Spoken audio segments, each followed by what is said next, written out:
ইসলাম ছাড়া পৃথিবীতে এখন মোটামুটি ৭০ থেকে ৭২টি মতবাদ আছে যেটা মানুষ তৈরি করেছে। আর ইসলাম কার? ইসলামটা কার? সূর্য কার? চন্দ্র কার? আকাশ কার? সূর্যের ভিতরে কোনো ভুল আছে? আকাশের কোনো প্ল্যানিং এ কোনো ভুল আছে? আমার আপনার বিল্ডিং এ নাই? আছে না নাই? আছে। বিল্ডিং বানাতে নিয়ে না এটা না করে ওটা করলে ভালো হতো। আজ থেকে 50 বছর আগের বিল্ডিং এখন কি অকেজো? অকেজো না, ওল্ড হয়ে গেছে। এখন নিউ আর্কিটেক্ট ইঞ্জিনিয়ার চলে আসছে, এটা আর চলবে না, এটা ভাঙ্গো, নতুন করে করো। কিন্তু কোটি কোটি বছর আগে আল্লাহ পাক আকাশ বানিয়েছেন, ভাঙ্গেন। ভাঙ্গা লাগে? ভাঙ্গার কোনো প্রয়োজন আছে? যারা বলে ইসলাম 1400 বছর আগের, ভুল কথা। ইসলাম শুধু 1400 বছর আগের নয়, আদমের সময় থেকে ইসলাম। সূর্য যেমন অচল হয় না, আকাশ যেমন পুরাতন মনে হয় না, সে আকাশের মালিক, সে সূর্যের মালিকের পক্ষ থেকে কোরআন এসেছে। কোরআন অচল হবে না, তুমি অচল হয়ে যাবে। এটাই একমাত্র মজবুত। যালিকা দ্বীনুল কাইয়্যিম, এটাই মজবুত, এটাই মজবুত দ্বীন। এটা ছাড়া। আসসালামু আলাইকুম ওয়া রাহমাতুল্লাহি ওয়া বারাকাতুহু।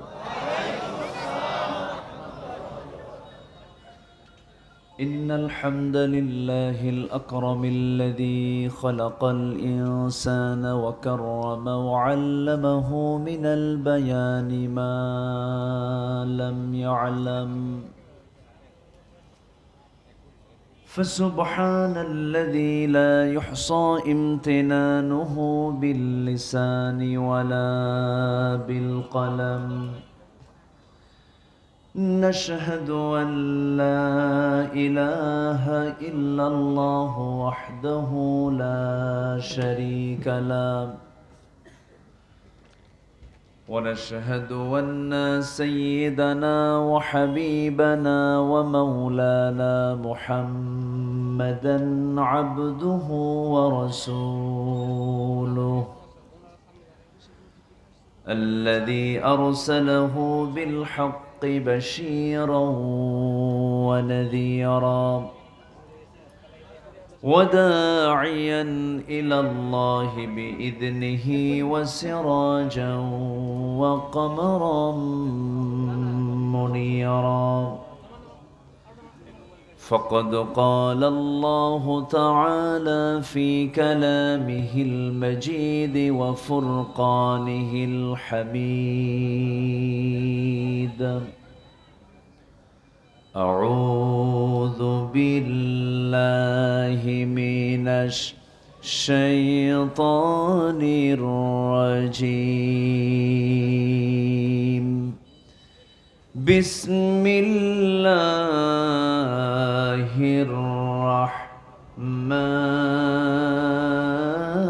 الرحمن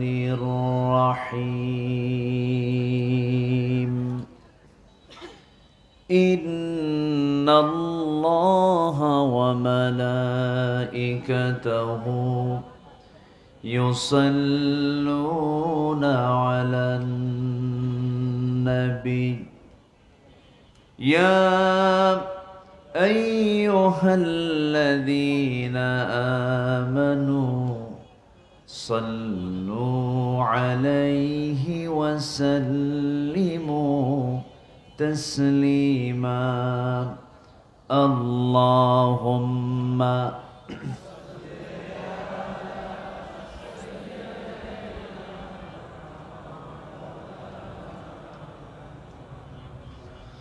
وعلى آل سيدنا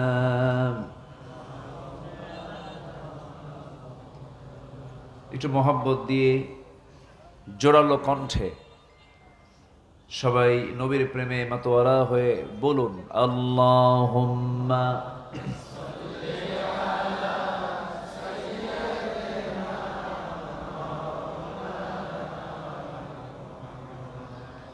وعلى آل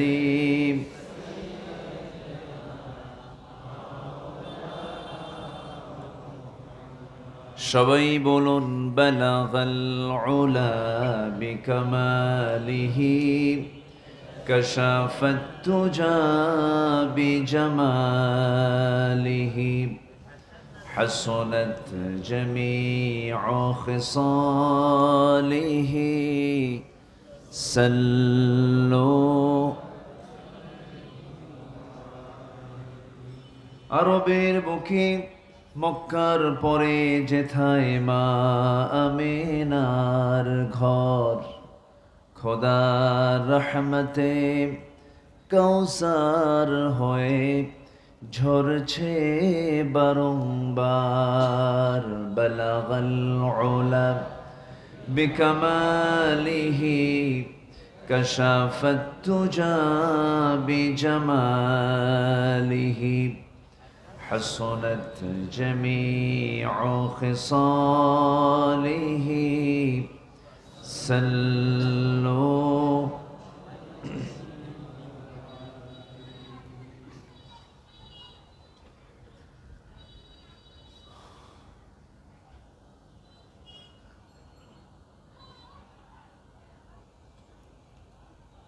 ঢাকা অঞ্চলের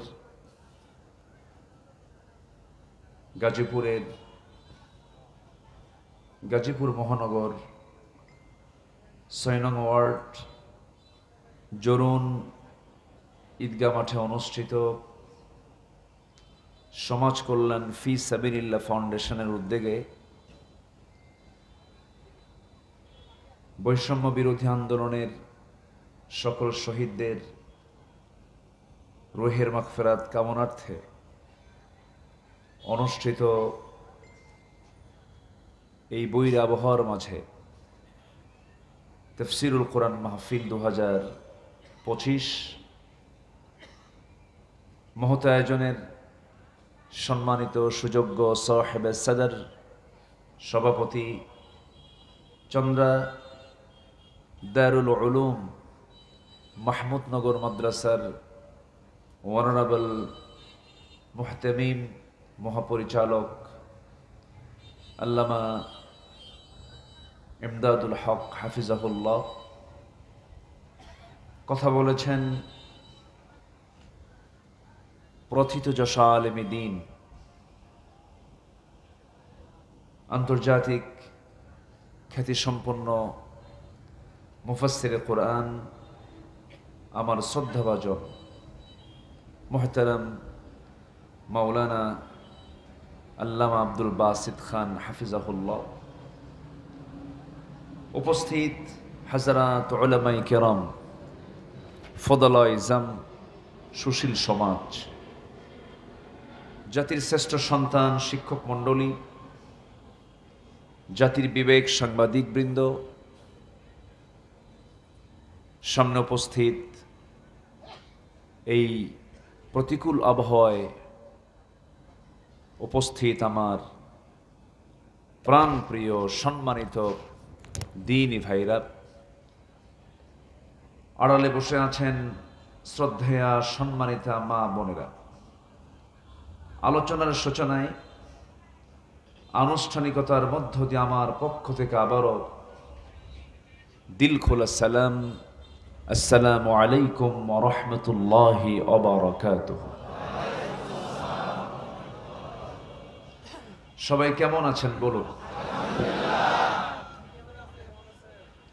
আমাকে প্রশ্ন করলেন, আল্লাহ তাআলা আমাকে তো আপনার সাথেই বসে রেখেছেন। আছি, ভালো আছি, আপনার মতোই আছি। আমার ভালো ছিলাম না। আমরা গত আগস্টের 1 তারিখই ভালো ছিলাম না। 2 তারিখেও ভয়াবহ পরিস্থিতি ছিল। আল্লাহ পাক আমাদেরকে একটা স্বস্তির নিঃশ্বাস ফেলার সুযোগ সৃষ্টি করে দিয়েছেন। সম্পূর্ণ কার মেহেরবানি বলুন তো? একটু জোরে বলুন, কার মেহেরবানি? আল্লাহর মেহেরবানি। আমি এখানে বসেই মাহফিলের উদ্দেশ্যে এসে যেখানে আমি অবস্থান নিয়েছিলাম, এক মুরব্বীর সাথে কথার এক পর্যায়ে আলহাজ হাবিবুর রহমান উনি বললেন যে আমি ওসির সামনে বসে বললাম, দেখেন আমার শুক্রবারের আগে আমি কোনো সময় দিতে পারবো না, কে আপনি মাহফিলটা আগে করেন। ঠিক আছে, মাহফিলে আগে হোক। তো উনি বললেন, এই কথা ঠিক 1 বছর আগে এমনটা ছিল না। মাহফিল না হবার জন্য, মাহফিল বন্ধ করার জন্য, কোরআনের এই আওয়াজকে স্তব্ধ করে রাখার জন্য সকল পথ, সকল রাস্তা তারা তৈরি করেছিল। আল্লাহ তাআলা সকল পথকে ওদের রুদ্ধ করে দিয়েছেন, বন্ধ করে দিয়েছেন, সংকীর্ণ করে দিয়েছেন। কেন? এর কারণ হলো, কোরআন থেকে যারাই দূরে থাকবে, ফাইন্না লাহু মাঈশাতান দানকা, আল্লাহ নিজেই বলছেন আমি তাদের দুনিয়ার জীবনকে সংকীর্ণ করে দেব। আল্লাহর ওয়াদা কি মিথ্যা হয়? না মহাসত্য? মহাসত্য। তো যাই হোক, আমরা বসতে পেরেছি এমন জান্নাতের টুকরায় যেখানে বসলে শুধু সওয়াবই হয়, গুনাহ হওয়ার কোনো সুযোগ নাই। এখানে কি গুনাহ হওয়ার কোনো সুযোগ আছে? বলি আলহামদুলিল্লাহ, জোরে বলি আলহামদুলিল্লাহ, চিৎকার মেরে বলছি আল্লাহুম্মা ইন্নী আসআলুকা আল হুদা ওয়াত তুকা ওয়াল আফাফা ওয়াল গিনা। সবাই বলি আল্লাহুম্মা আইন্নি আলা যিকরিকা ওয়া শুকরিকা ওয়া হুসনি ইবাদাতিকা ইবাদাতিকা। আমরা আল্লাহ তাআলার শুকর আদায় করে নিলাম। সম্মানিত ভাই সব, আমার পূর্বে যিনি কথা বলেছেন খুবই ক্লোজ, আমরা অত্যন্ত বিনয়ী মানুষ, আমার ছোট মামার বন্ধু, সেই হিসেবে উনি আমাকে ভাগিনা বা মামা বলে সম্বোধন করেন, আমি তাকে মামা বলে ডাকি। আন্তরিক মানুষ। প্রত্যেকটি কথাগুলো ছিল মুক্তা খচিত কথা, অত্যন্ত চমকপ্রদ এবং ভারসাম্যপূর্ণ, হৃদয়গ্রাহী, অত্যন্ত সামাজিক প্রেক্ষাপটকে সামনে রেখে বেশ কিছু গুরুত্বপূর্ণ কথা তিনি উপস্থাপন করেছেন। আমি শেষ ক্লাসে এসে এই বৈরী আবহাওয়ার মাঝে আপনাদের কিছু কষ্ট আমি দিতে চাচ্ছি। আমি জানি আপনারা বসে আছেন, আপনাদের পিছন সাইডটা যেখানে বসে আছেন সেই সাইডটা ভিজা, কর্দমাক্ত এই স্যাঁতস্যাঁতে একটা আবহাওয়ার মাঝে কষ্ট করে বসে আছেন। একটু কষ্ট যদি দেই, কষ্ট পাবেন নাকি? এটা দ্বীনের জন্য, একটু কোরআন শেখার জন্য, বোঝার জন্য আমরা এখানে বসব। আমরা এই মাহফিলটা সমাপ্তি টানব হচ্ছে মোনাজাতের মধ্য দিয়ে। মোনাজাত হয়ে যাবে, মাহফিলের আমরা সমাপ্তি টানব। আল্লাহ রাব্বুল আলামিন মাহফিলের শেষ অবধি, শেষ তক সবাইকে ধৈর্য সহকারে, মনোযোগ সহকারে থাকার তৌফিক দান করুন। জোরে বলি আল্লাহুম্মা আমিন। আমরা যে কিতাবকে নিয়ে আজকে বসেছি, যে কিতাবের আজকে আলোচনা, তাফসীরুল কোরআন মাহফিল, এক্সপ্লেন অফ দি হলি কোরআন। এই কোরআনের মাহফিল আমরা এসেছি। এই কোরআনের এই আয়োজন যারা করেছেন, এর চাইতে বড় আয়োজন পৃথিবীতে আর দ্বিতীয়টা হতে পারে না। সবচেয়ে বড় আয়োজন হলো কোরআনের আয়োজন, সবচেয়ে বড় উৎসব হলো কোরআনের উৎসব। এর চাইতে শ্রেষ্ঠ উৎসব পৃথিবীতে দ্বিতীয়টা নাই। এই উৎসবে আমরা হাজির হতে পেরেছি, আমরাও ভাগ্যবান, আমরা বড় ভাগ্যবান। সবাই কোরআনওয়ালা হতে পারে না, সবাই কোরআনের দল করতে পারে না, সবাই ইসলামকে ধারণ করতে পারে না, ইসলামী দল সবাই করতে পারে না, মুমিনদের অন্তর্ভুক্ত সবাই হতে পারে না। এটার জন্য তকদির লাগে, হেদায়েত লাগে। হেদায়েতের চাবি কার হাতে? আসতে বলবেন না, কার হাতে? আসুন আমরা আল্লাহর কাছে একটু হেদায়েত চাই, যেটা আমরা নামাজে সব সময় পড়ি। আল্লাহ রাব্বুল আলামিন বলেন, সবে আমার সঙ্গে ঠোঁট মিলিয়ে বলুন, ইয়্যাকা না'বুদু ওয়া ইয়্যাকা নাস্তাঈন ইহদিনাস সিরাতাল মুস্তাকিম সিরাতাল লাযীনা আন'আমতা আলাইহিম গায়রিল মাগদুবি আলাইহিম ওয়ালাদ-দাল্লিন।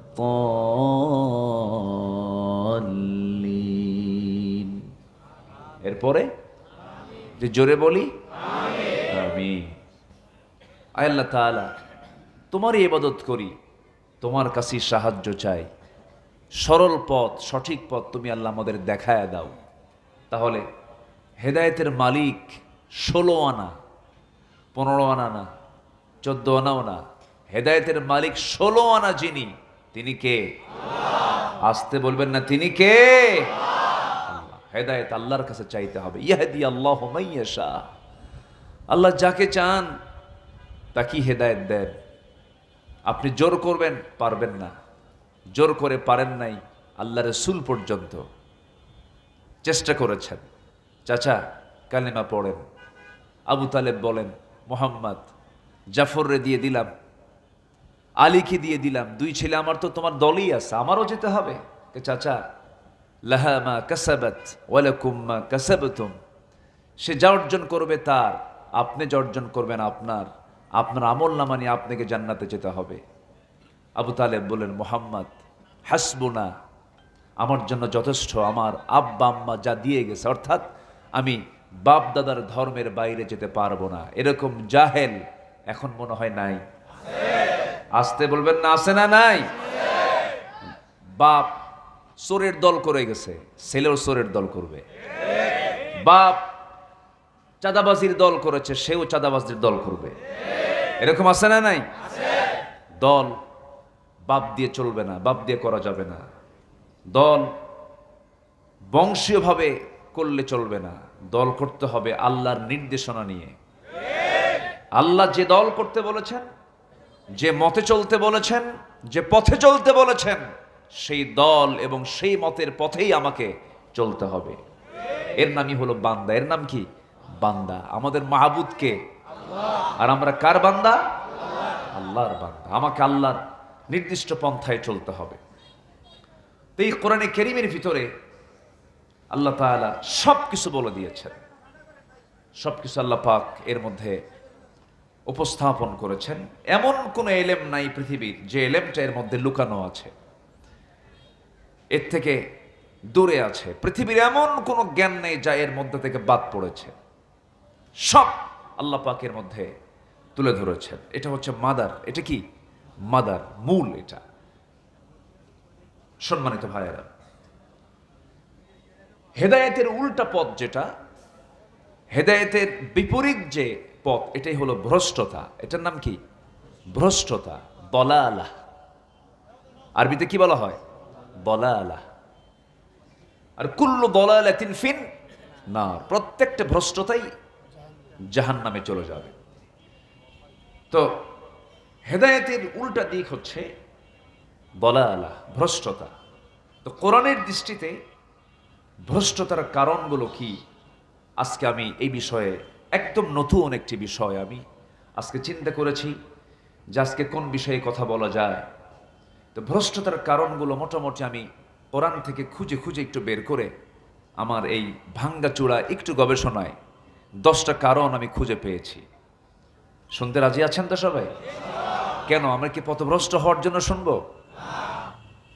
মানে পথভ্রষ্টতার কারণগুলো কি, এটা জানলে পরে আমরা হেদায়েতের রাস্তা আমরা ক্লিয়ার পেয়ে যাব। ওগুলো বাদ দিলেই আমরা হেদায়েত পেয়ে যাব। জোরে বলি ইনশাআল্লাহ, আর জোরে বলি ইনশাআল্লাহ।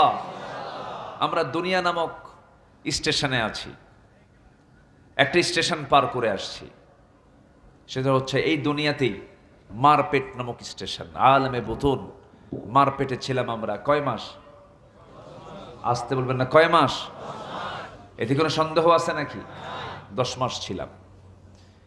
এর আগে একটা স্টেশন আমরা পার করে আসছি, স্টেশনটার নাম যদিও আমরা জানি কিন্তু মনে নাই। মার পেটে ছিলাম এটাও মনে নাই। প্রথম স্টেশন হচ্ছে আলমে আরওয়াহ, রুহের জগৎ। সেই রুহের জগতে আমাকে আল্লাহ প্রশ্ন করেছিলেন, আলাস্তু বিরাব্বিকুম, আমি কি তোমার রব নই? সেই দিন সেই প্রশ্নের জবাবে আমরা কি বলেছি? না, না, হ্যাঁ। লা বলেছি না বালা বলেছি? বালা। আলাস্তু বিরাব্বিকুম ক্বালু বালা, আমি কি তোমাদের রব নই? সেদিন কি বলেছি আমরা? লা না বালা? বলেন, জোরে বলেন, কি বলেছি? বালা, হ্যাঁ তুমি আমার রব। আচ্ছা, বলেছি যে, এটা কি মনে আছে? মনে আছে? মনে থাকবে কেমনে? মনে থাকার কোনো সুযোগ তো নেই আমাদের। মার পেটে ছিলাম এটাও মনে থাকার কোনো সুযোগ নেই, কিন্তু মার পেটে ছিলাম এতে কোনো সন্দেহ নাই। আমি বলেছি হ্যাঁ তুমি আমার রব, এটাও কোনো সন্দেহ নাই। বলে আসছে, তাহলে আমরা ওয়াদা করে আসছে, কিন্তু সেই ওয়াদা যদি আমরা ঠিক না রাখি তাহলে আমরা ওয়াদা রক্ষাকারী হব না ওয়াদা ভঙ্গকারী হব? ভঙ্গকারী হয়ে যাব। বলে আসছি যে এটার প্রমাণ হলো কোরআন। এটার প্রমাণ কি? কোরআন। এটা অস্বীকার করার কোনো সুযোগ বলে আসছি। তাহলে এই তুমি আমার রব, এই স্বীকৃতি, রববিয়তের স্বীকৃতি দিয়ে আমি পৃথিবীতে আসছি। যদি এই স্বীকৃতির খেলাফ কিছু করি আমি ওয়াদা ভঙ্গ করে ফেললাম। আর ওয়াদা ভঙ্গকারী জান্নাতি না জাহান্নামী? জাহান্নামী। তো এই পথভ্রষ্টতার কোরআনের দৃষ্টিতে 10টা কারণ আজকে আমি পয়েন্ট আকারে একটু আয়াতকে সামনে রেখে একটা একটা করে পয়েন্ট আমি আপনাদের সামনে অল্প সময় আমি তুলে ধরার চেষ্টা করছি। ওমা তাওফীকি ইল্লা বিল্লাহ আলাইহি তাওয়াক্কালতু ওয়া ইলাইহি উনীব। সম্মানিত ভাইয়েরা, আমরা বড় ভাগ্যবান, আমরা জিকির করতে এসেছি। আমরা এখানে কি করতে এসেছি? জিকির। কিসের জিকির? কিসের জিকির বলেন? আমার দেশে কিন্তু ভণ্ডামিও আছে, আবার কিছু আলোচকও আছে জিকির করতে করতে লাভ মারে, আছে কি না? জিকির করতে করতে পায়জামা থাকে না, আছে কি না বলেন? আবার জিকির করতে করতে এই বাঁশের আগায় গিয়ে বসে থাকে, আছে কি না বলেন? এটা ঠিক না। এগুলো আমরা এরকম কোনো মানে ইতিহাস পাইনি, কোনো হাদিস পাইনি। এই পৃথিবীতে সবচেয়ে বড় আল্লাহওয়ালা ছিলেন হলো আল্লাহর নবীরা, সাহাবীরা। তাদের জিন্দেগি থেকে আমরা এরকম কোনো পাগলামি দেখছি? আমরা আল্লাহর ভয়ে চোখের পানি পড়বে এতটুকু, আল্লাহর ভয়ে চোখ দিয়ে পানি ঝরবে এতটুকু, একটু আওয়াজ বের হবে, একটু কান্না বের হবে, লাফ মেরে আম গাছে ওঠা, জাম গাছে ওঠা, ভুল করে কিন্তু বড়ই গাছে ওঠে না। বড়ই গাছে কাটা আছে যে, এই হুঁশটা আবার ঠিকই আছে। মুহূর্তের মধ্যে এই চিকন একটা বাঁশের আগায় ওঠা, এটা কম কথা। আমি আমার ভাষায় প্রায় বলি 1 সেকেন্ড 2 সেকেন্ডের মধ্যেই মানে বাঁশের আগায় ওঠা মানে কি, ও ছোট্টবেলায় ছিল পাক্কা নারিকেল চোর, এই জন্য পারে।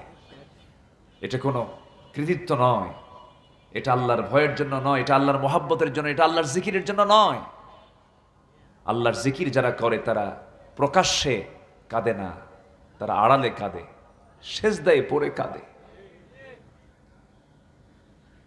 আল্লাহ রাব্বুল আলামিন তার পছন্দের বান্দার কিছু তালিকা করেছেন, তাদেরই কিছু গুণও তুলে ধরেছেন। আল্লাহ রাব্বুল আলামিন সুন্দর করে বলছেন, তাবারাকাল্লাযী জাআলা ফিস সামাই বুরুজাও ওয়া জাআলা ফীহা সিরাজাও ওয়া কমারাম মুনীরা وهو الذي جعل الليل والنهار خلفة لمن أراد أن يذكر أو أراد شكورا وعباد الرحمن الذين يمشون على الأرض هونا وإذا خاطبهم الجاهلون قالوا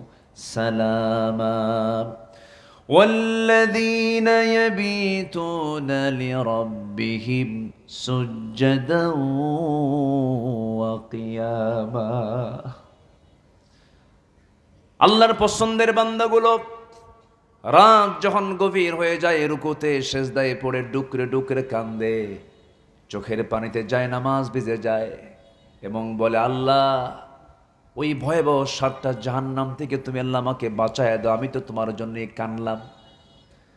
আল্লাহ বলেন, বান্দারে তোর কান্নার মূল্য পৃথিবীর কেউ না দিতে পারলেও, তোর কান্নার মূল্য পৃথিবীর কেউ দেবে না বান্দা।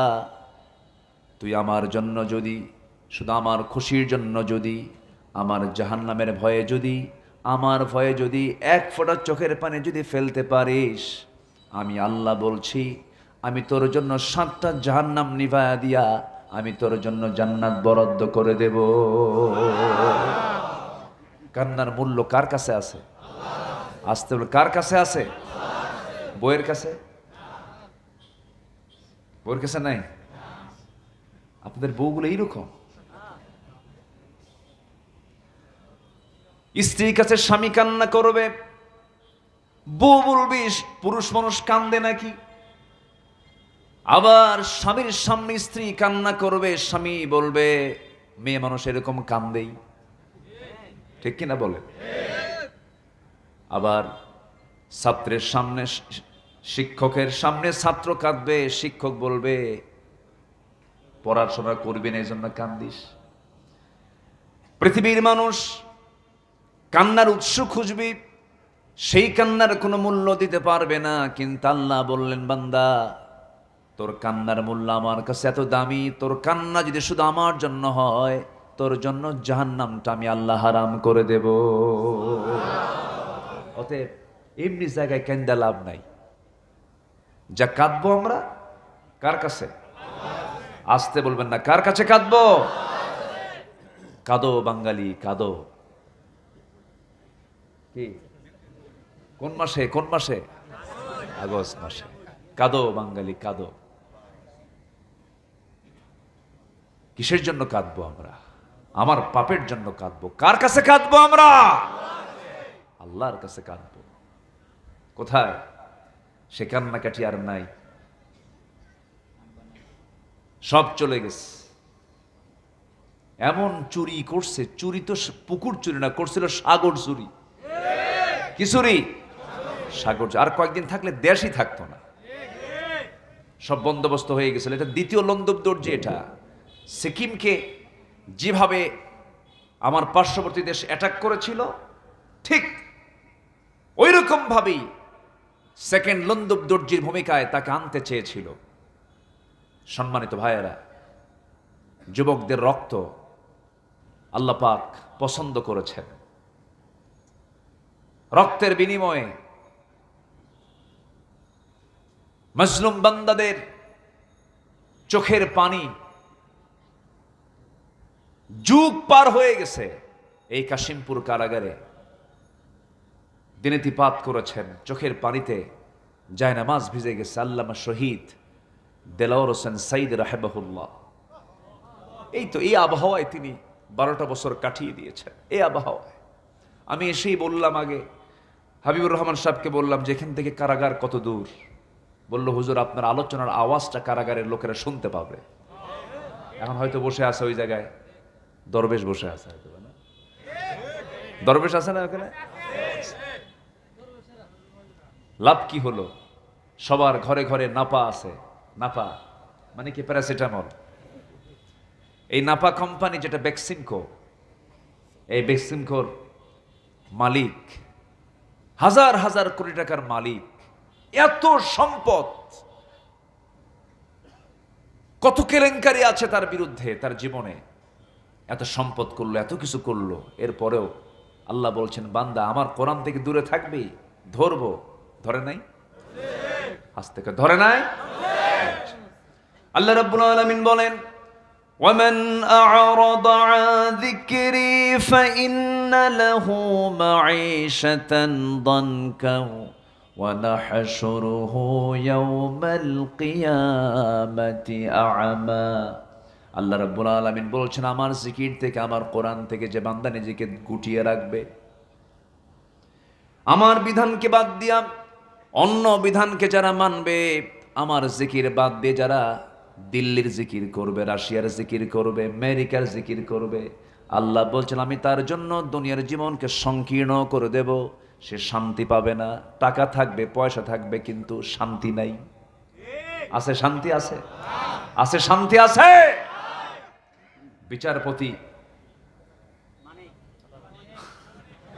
বিচারপতি রায় দিল। গতকালকে আমার প্রোগ্রাম ছিল ওই সিলেটে, বুঝলেন?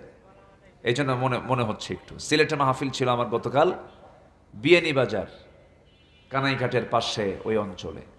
যারা ওর 2 বিসি আউট করে দিছে তারা আমার সাথে একটু দেখা করতে আসছিল। হুজুর আমরা সাইজ করছি, একদম নিজের হাতে শক্তভাবে আদায় করে নিছি। সম্মানিত ভাইয়েরা, এত বড় বেয়াদব, এত বড় উশৃঙ্খল, এরা বিচারপতির চেয়ারে বসেছিল। এরা বিচারপতি না, এরা ছিল সন্ত্রাস। এরা কি ছিল? সন্ত্রাস ছিল, টেরর। এরা টেররিজমকে জাতির উপরে চাপিয়ে দিয়েছিল। আমাদেরকে বলেছিল আমরা নাকি সন্ত্রাসী, আমরা নাকি মানবতা বিরোধী অপরাধী, আমরা নাকি যুদ্ধাপরাধী, আমরা নাকি ধর্ষণকারী। এরকম করে আলেমদেরকে বিভিন্ন অভিযোগে অভিযুক্ত করার জন্য চেষ্টা করেছে। মৌলবাদ বলে গালে দিয়েছে। সেই মৌলবাদ আবার নতুন করে কেউ আবার এই শব্দ আনার চেষ্টা করছেন। এই শব্দ কিন্তু পশ্চিমাদের তৈরি করা, ইসলাম বিরোধী শক্তিদের তৈরি করা একটা নাম হচ্ছে মৌলবাদ। মৌলবাদ বলে যদি কোনো মুসলমান গালি দেয়, ও হচ্ছে ইহুদি খ্রিস্টানদের পা চাটা গোলাম। মৌলবাদ গালি মুসলমানকে কখনো দিতে পারে না। এই গালি এসছে মুসলমানদের মধ্য থেকে না ইহুদি খ্রিস্টানদের মধ্য থেকে? তারাই গালি দিয়েছে। সেই গালি মুসলমানকে কখনো দিতে, যদি কেউ দেয় ভাবতে হবে ওরা আরেকটা এজেন্ডা বাংলার জমিনে কায়েম করতে চায়। রাগ করছেন? রাগ করলেও কিছু করার নাই। রাগ করলে কি করব? আমাকে হক কথা বলতে হবে তো। আমরা চাঁদাবাজি দেখতে চাই না, আমরা ধর্ষণ দেখতে চাই না, আমরা ধর্ষণ মুক্ত, চাঁদাবাজ মুক্ত, নিরাপদ একটা জনপদ বাংলার জমিনকে আমরা দেখতে চাই। জোরে বলি ইনশাআল্লাহ। সম্মানিত ভাইয়েরা, অনেক কথা আছে, আমাকে সময় দিচ্ছেন তো? আমি তো হতাশ হয়ে গিয়েছিলাম একটু। মানুষ তো একটু বিপদে পড়লে একটু ভয় পায়, একটু বিব্রত হয়ে যায়। বৃষ্টি আসছে, ভাবলাম যে কি হয়, মনে হয় কথা বলতে পারবো না। আল্লাহ একটু হলেও সুযোগ করে দিয়েছেন। নীল নবগণে আষাঢ় গগনে তিলঠায় আর নাহিরে, ওগো তোরা যাসনে ঘরের বাহিরে।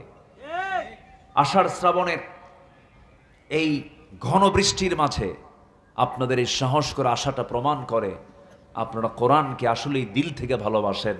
বলি আলহামদুলিল্লাহ, জোরে বলি আলহামদুলিল্লাহ।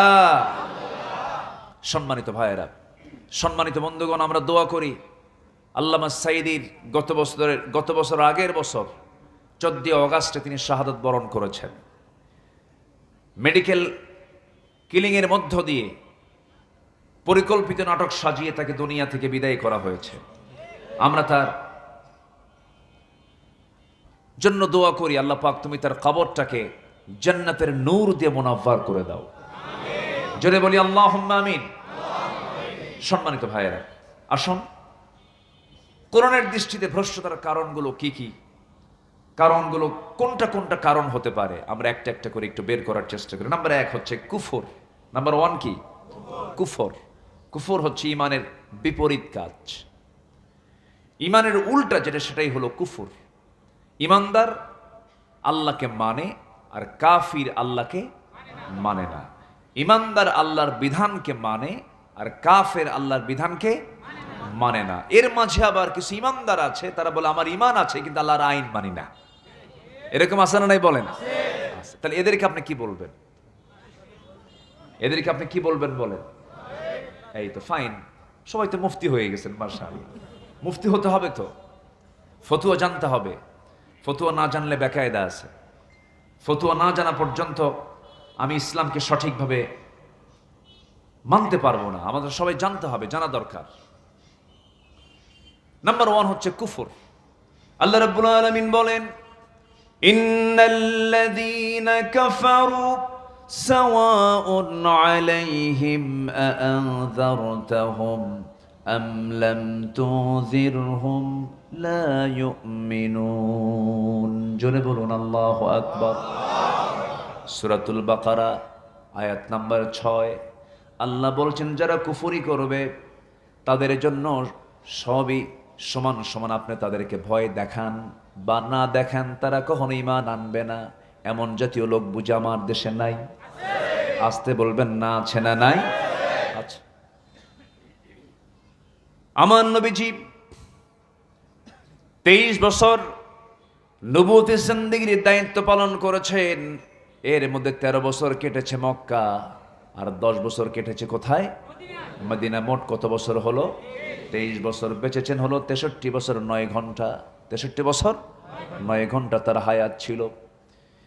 এই দুনিয়ার জিন্দেগিতে যখন আল্লাহ রাব্বুল আলামিন তাকে পাঠালেন, এই দুনিয়াতে তিনি আগমন যখন করলেন, জন্ম যখন তার হলো, কত বড় মহান মানুষ তিনি। এই জমিনে যখন তিনি আসেন, আল্লাহ তার উদ্দেশ্যে বলছেন ওয়ামা আরসালনাকা ইল্লা রাহমাতাল লিল আলামিন। হে রাসূল, আমি হলাম রব্বুল আলামিন, আর আমি আপনাকে জগৎবাসীর জন্য রহমত করে পাঠিয়েছি। আর আপনি হচ্ছেন আলামিনের জন্য রহমত, এই জগতের জন্য আপনি রহমত। এই পৃথিবীতে যত পয়গম্বর পাঠিয়েছেন, সমস্ত পয়গম্বরদের মধ্যে শ্রেষ্ঠ পয়গম্বর কোন পয়গম্বর বলুন? মুহাম্মদ সাল্লাল্লাহু আলাইহি ওয়াসাল্লাম। একটু বৃষ্টি আসছে মনে হয় না? আচ্ছা, সমস্যা নাই তো। আমি মাহফিল কমিটিকে একটু বলেছিলাম যে আপনারা কি আষাঢ় মাস, শ্রাবণ মাস বসার জন্য কি অনুকূল পরিবেশ রেখেছেন কিনা? হুজুর সব ঠিকঠাক আছে। ঠিকঠাক কই থাকলো? ঠিকঠাক নাই তো। একটু ত্রিপল করে দিতেন একটা এরিয়া পর্যন্ত, সুন্দর ত্রিপল করে দিলে তাহলে এই টেনশনটা থাকতো না। ত্রিপল ধরেন 200 ফিট করে যদি একটু ত্রিপল করে দিতেন। এই যে হাজারো শ্রোতা এখানে আসছেন আপনারা, এবং ভিতরে বাইরে প্রচুর লোক, কিছু কিছু ক্ষেত্রে যেমন আমার রাসূল বলেছেন মান তারাকা সালাতাম মুতাআম্মিদান ফাকাদ কাফার। যে ব্যক্তি এক ওয়াক্ত নামাজ ইচ্ছাকৃতভাবে ছেড়ে দিল, সে যেন কুফরি করলো।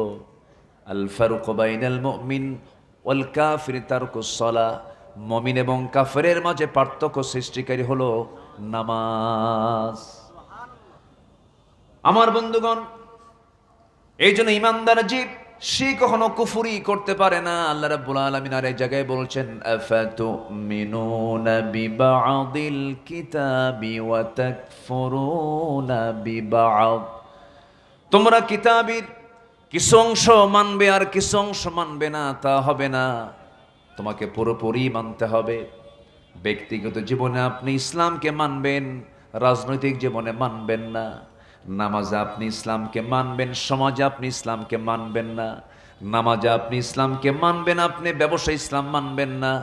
নামাজে আপনি ইসলামকে মানবেন কিন্তু যাকাত না মেনে সুদকে মানবেন, আপনি মুনাফিক হয়ে গেছেন। এরকম মুনাফিক তো আমার দেশে খুঁজে পাওয়া খুব মুশকিল। সুদ কারা খায়? আমার দেশের লোক সুদ কি সুদখোর আছে? সুদখোর আছে? এই সময় কি উঠবেন না, উঠলে ভাববো ওটাই সুদ খায়। বসেন, ওয়াজের পয়েন্ট অনুযায়ী একটু সিদ্ধান্ত নিতে হবে, কিন্তু একটু বসেন। সম্মানিত ভাইয়েরা, যারা নামাজও চায়, যারা সুদও চায়, যারা নামাজ চায়, যারা বেহায়াপনা চায়, যারা নামাজও চায়, যারা সিনেমা হলও চায়, এরা ইমানদার নয়, এরা ফাসিক, এরা মুনাফিক। আছে না নাই? একই মঞ্চে কোরআন তেলাওয়াত শুরু হয় আর নাচ দেয়া শেষ হয়। আছে কি না? একই মঞ্চ, কিন্তু একই মঞ্চেই কোরআন তেলাওয়াত শুরু করে আর কি দিয়ে শেষ করে? নাচ দিয়ে শেষ করে। এরকম দল আছে কিনা আমার দেশে? বলে আছে কিনা? মৃত্যুবার্ষিকী, শাহাদত বার্ষিকী, প্রথমে কোরআন তেলাওয়াত শুরু হয়, এরপর নৃত্য পরিবেশন দিয়ে শেষ হয়। যে নেতৃত্বের ভিতরে এই মুনাফিকি আছে, ওই নেতৃত্বের মুখে আমরা জুতা মারি, থুতু মারি। আগামীর দেশ আমরা দেখতে চাই কোরআনের দেশ। রাজি আছেন তো সবাই? আইয়ুব করেছে শাসন, মুজিব দিয়েছে ভাষণ, নাকি? আর জিয়া কেটেছে খাল, আর এরশাদ ছিল তাল বেতাল। ঠিক আছে কিনা? সব দেখা শেষ, আগামীর দেশ আমরা দেখতে চাই কোরআনের দেশ। রাজি আছেন কারা কারা? হাত উঁচু করে দেখান মুসলমান।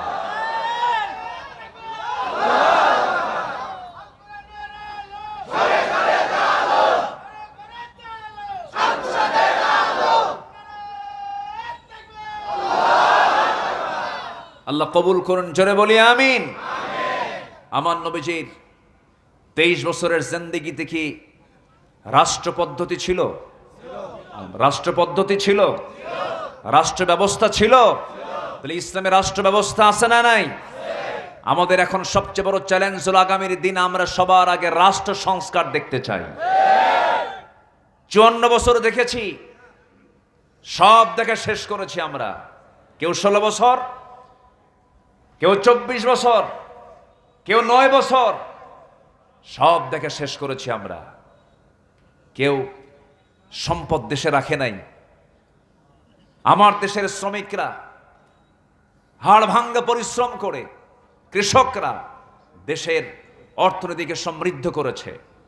গার্মেন্টস শিল্পের শ্রমিকরা শ্রম দিয়ে দেশকে সমৃদ্ধির দিকে আগায় নিয়ে গিয়েছে। প্রবাসীরা প্রবাস জীবনে পরিশ্রম করে, ঝুলে ঝুলে কনস্ট্রাকশনের কাজ করে, ঝুঁকিপূর্ণ কাজ করে রেমিটেন্স দেশে পাঠিয়েছে, দেশকে আগায় দিয়েছে। দেখুন, ওই প্রবাসী অশিক্ষিত, শ্রমিক অশিক্ষিত, কৃষক অশিক্ষিত, দেশকে তারা আগায় দিয়েছে অনেক দূর, কিন্তু সেই দেশকে পিছায় দিয়েছে শিক্ষিত নামের কিছু কলম চোরেরা। আমরা ওগুলো আর দেখবো না। ওদের অভিনয় দেখেছি আমরা, ওরা পাকা ঝানু অভিনেতা ঠকবাজি করার জন্য। আমরা এগুলো আর দেখতে চাই না। আমরা কুফুরি কোনো চিন্তা আমরা মাথায় নেব না। কুফুরি চিন্তা কি? যারা আল্লাহর আইন ছাড়া অন্য কোন আইনকে মানবে, এটাই হলো ইমানি চিন্তা না কুফুরি চিন্তা? কুফুরি চিন্তা।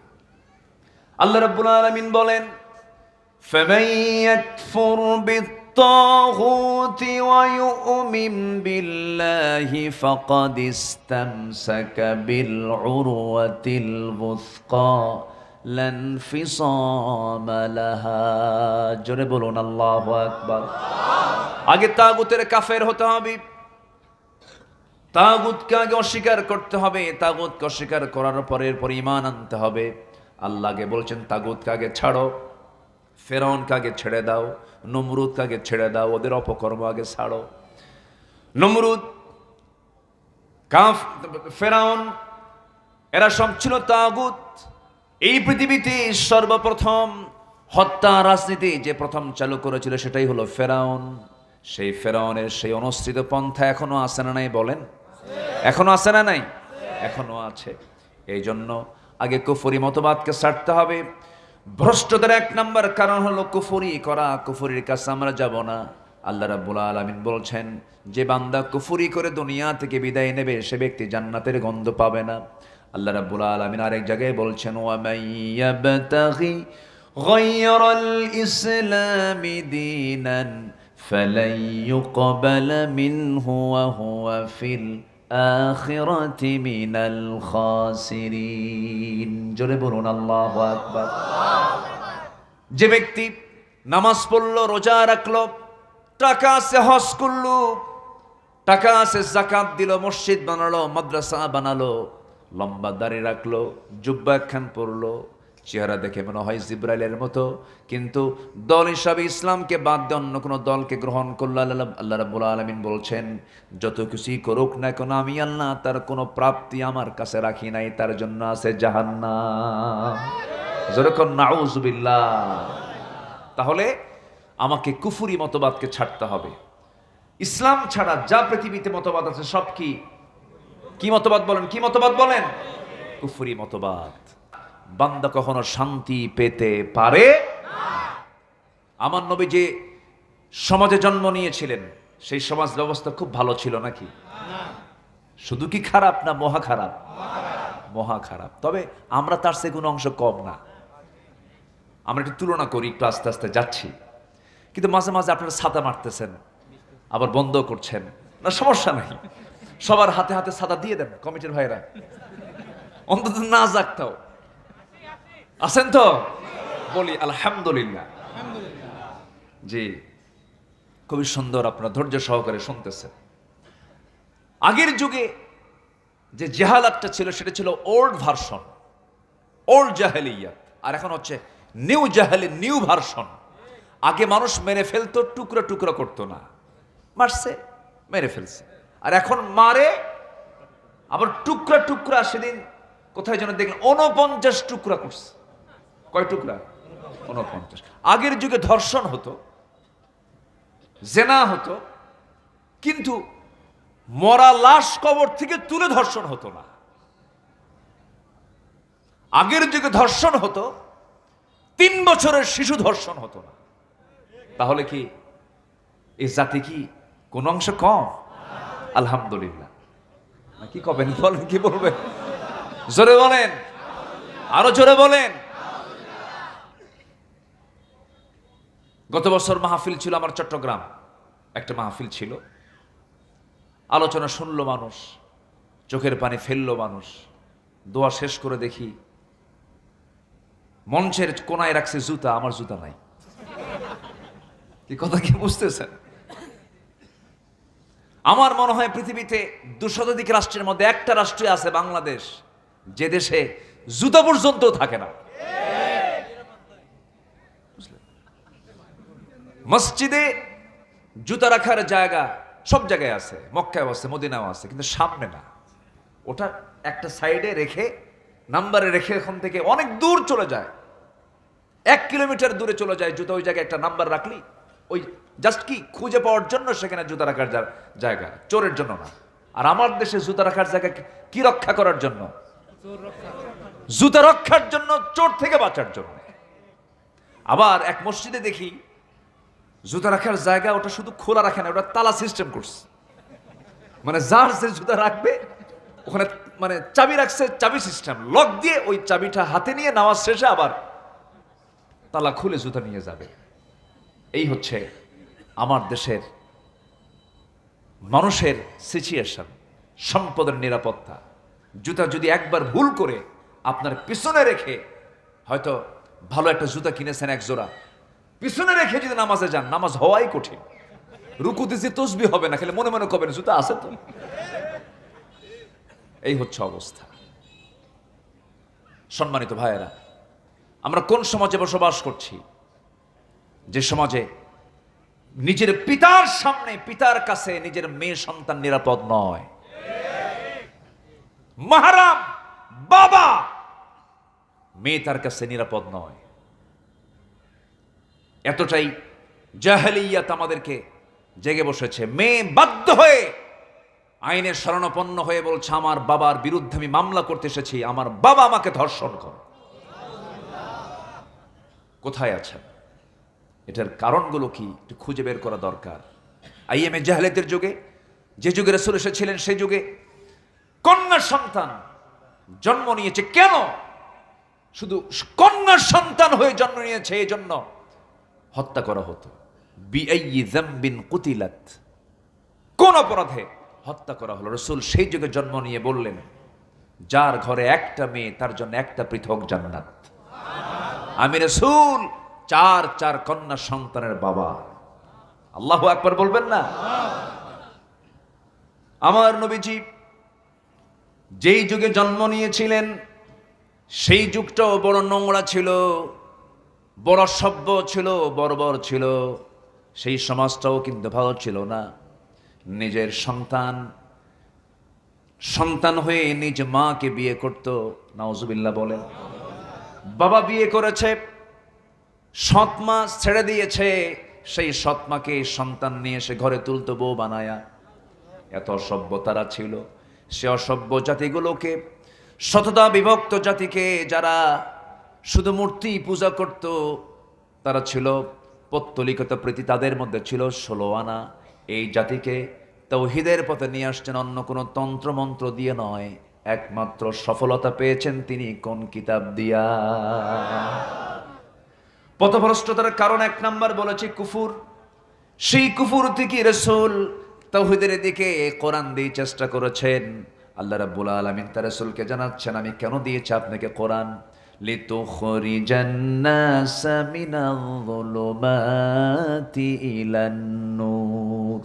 আপনি জানো এই কিতাব দিয়ে ঘুণে ধরা জাতিকে, অসভ্য সমাজকে, খেয়ানতকারী ব্যক্তিকে আমানতদার বানাতে পারেন, চোরকে আপনার সম্পদের পাহারাদার বানাতে পারেন, জেনাকারকে আপনি আমানতদার বানাতে পারেন, আল্লাহওয়ালা বানাতে পারেন, জুলুমাত থেকে আপনি তাদেরকে আলোর দিকে নিয়ে আসতে পারেন। এই জন্য আমি কোরআনটা আমি আপনার প্রতি নাজিল করেছি।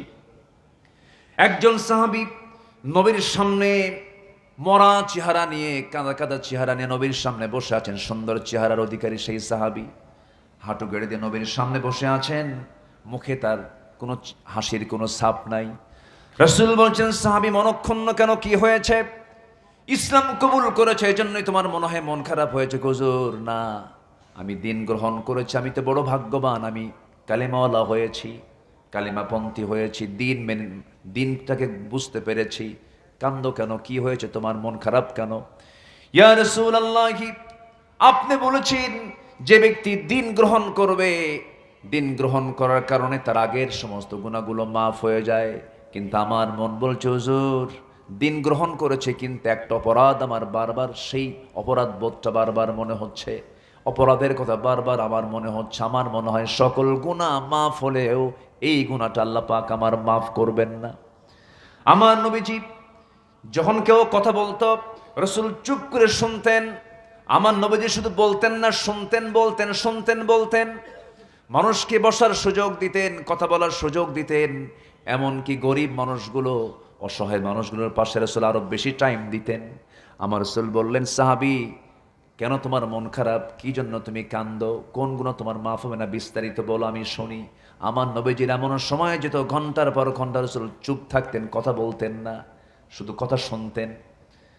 আমার নবীর সামনে এক সাহাবী বলছেন, ইয়া রাসূলুল্লাহ, আমি একটু কথা বলতে চাই, কি বলবে বলো? দাঁড়ায় গেলেন সাহাবী, বলছেন, হুজুর আমার একটা ওয়াজ আছে। কি ওয়াজ বলো?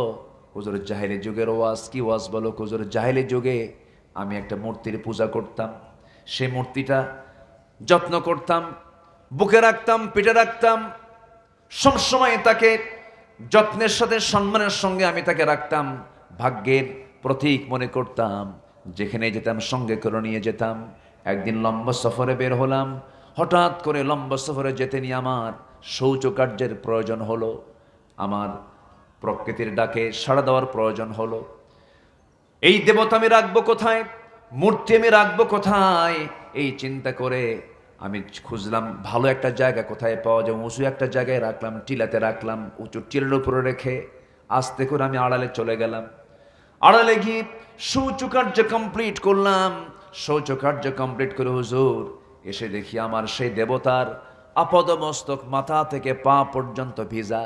ভাবলাম রহমতের পানি, বরকতের পানি, এটা মনে করে আমার জিহ্বা লাগালাম, লেহন করলাম, চাটন দিয়ে দেখি আমতা আমতা পচা পচা গন্ধ, টক টক গন্ধ। আমার নবীজি মুস্কি মুস্কি হাসি দিচ্ছেন আর কথাগুলো শুনতেছেন। আমার নবী জীবনের পরে কি হলো বলো? হুজুর পানি দেখে মনে করলাম বরকতের পানি, কিন্তু না, দেখি কিছুক্ষণ পর চেয়ে থেকে দেখি সামনের দিকে একটা কুকুর লেজ গুটায়া গুটায়া যায়। ভাবলাম কুত্তাই তো কাম সারছে। আমার নবীজি মুস্কি মুস্কি হাসি মারলেন, সাহাবায়ে কেরাম আওয়াজ দিয়ে আসলেন, ইয়া রাসূলুল্লাহ, এত রাগ আমার ভিতরে জমা হয়ে গেল। সারা জীবন আমি যাকে সম্মান করলাম, ভাগ্যের প্রতীক মনে করলাম, যে দেবতা তার নিজের অস্তিত্বকে রক্ষা করতে পারে না, সেই দেবতা আমার রব হতে পারে না। আমি আমার হাতের মধ্যে এমন একটা আষাঢ় মারলাম, টুকরো টুকরো হয়ে গেল। আপনার কাছে এসে এমন রবের সন্ধান পেলাম যে রব আমার আসমানের মালিক আল্লাহ রাব্বুল আলামিন। জোরে বলে সুবহানাল্লাহ। আমার নবীজি সাহাবীদের কথাগুলো মনোযোগ দিয়ে শুনতেন। ঘন্টার পরে ঘন্টা চলে যেত, আমার নবীজি অনেক সময় চুপ, লম্বা সময় চুপও থাকতেন, কতগুলো শুনতেন, আবার মাঝে মাঝে বলতেন। তবে আমার নবীজি কথা বলতেন যতটুকু অপ্রয়োজনীয় না প্রয়োজনীয়। বলেন বলেন বলেন বলেন, অতিরিক্ত না প্রয়োজন? অতিরিক্ত কোনো কথা বলতে গেলে ভুল আছে না নাই? আছে। জিহ্বাকে বিশ্রাম দিতে হয়। জিহ্বায় যত বেশি কথা আনবেন মূল্যহীন হয়ে যাবেন। বউয়ের সামনে বেশি বেশি কথা বলবেন, বউ বলবে বাচাল। আপনার কর্মচারীর সামনে আপনি বেশি বেশি কথা বলবেন, আপনাকে বলবে বেশি কথা কয়। নিজের ব্যক্তিত্ব বজায় রাখার জন্য, ইমানটাকে ঠিক রাখার জন্য জিহ্বা নামক যে মেশিন আল্লাহ রাব্বুল আলামিন আমাকে আপনাকে দিয়েছেন, এটার বিশ্রাম যারা যত বেশি হবে সে তত বড় নিরাপদে থাকবে। এই জন্য বিশ্রামে রাখার চেষ্টা করব।